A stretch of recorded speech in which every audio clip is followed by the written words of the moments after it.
there's some hidden dangers in hidden directories in web servers.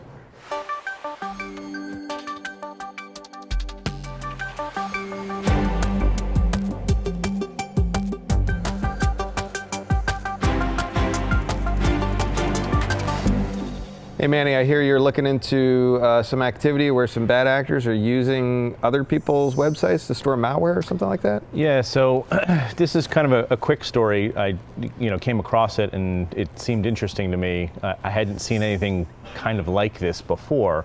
Zscaler did this investigation into what they were seeing was sort of an uprise in using the hidden directories on websites. So specifically, they were looking at WordPress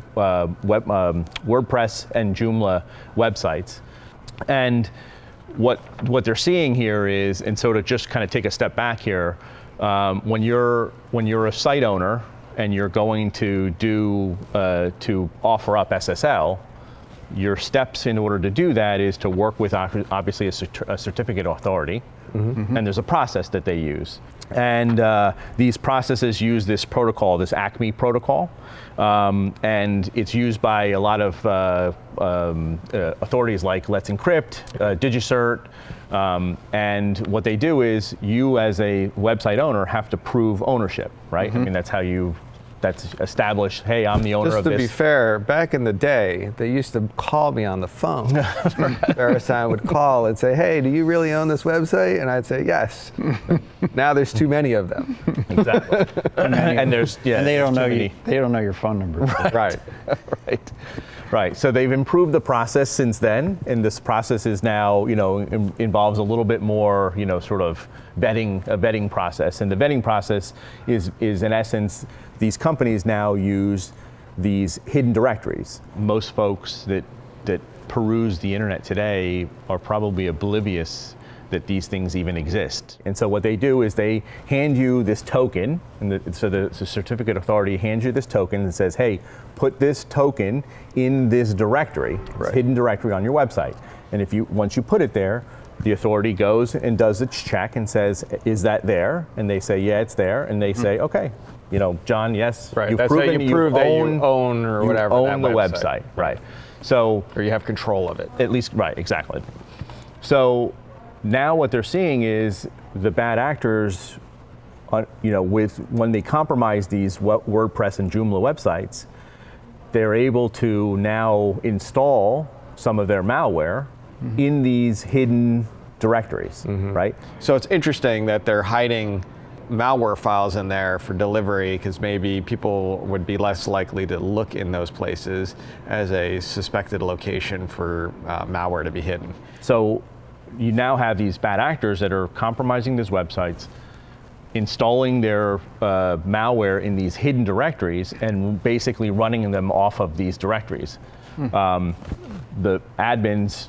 Well, they're delivering it to other people, right? They're delivering it's like it to other people. Malware repo for them to deliver exactly. it to. Right. It's their staging area for delivering this malware out. And again, because it's in these hidden directories, harder for them to find.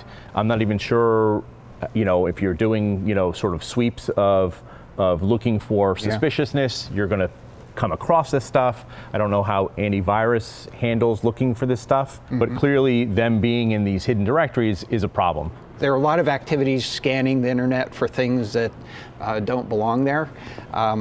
This isn't going to be all that easily discovered if you're not paying attention to where the hidden directories are. And so what they've seen so far is the study that they did, they were launching a lot of ransomware from these things, and specifically this Shade and Trolldash ransomware. They're also using it for storage of phishing pages. Okay. So they're putting phishing pages in there, coin miners, and backdoors actually into the server themselves. Right. They probably drop rats in there, stuff like that. Yeah. Well, we have certainly seen cases in the past where servers or sites have been compromised and used as drop points for all the time, all kinds of especially malware. WordPress. A lot of these content management systems, they're high interest targets to these bad guys because there's so many of them out there. All they need is a few hundred or so vulnerable ones to use as part of their operation. Yeah. There's so many out there, and unfortunately they're not kept up to date. In many cases, to install it and not install it and forget it. So I think the protection here is really in sort of being cognizant of ensuring that you know what is actually being installed in these directories.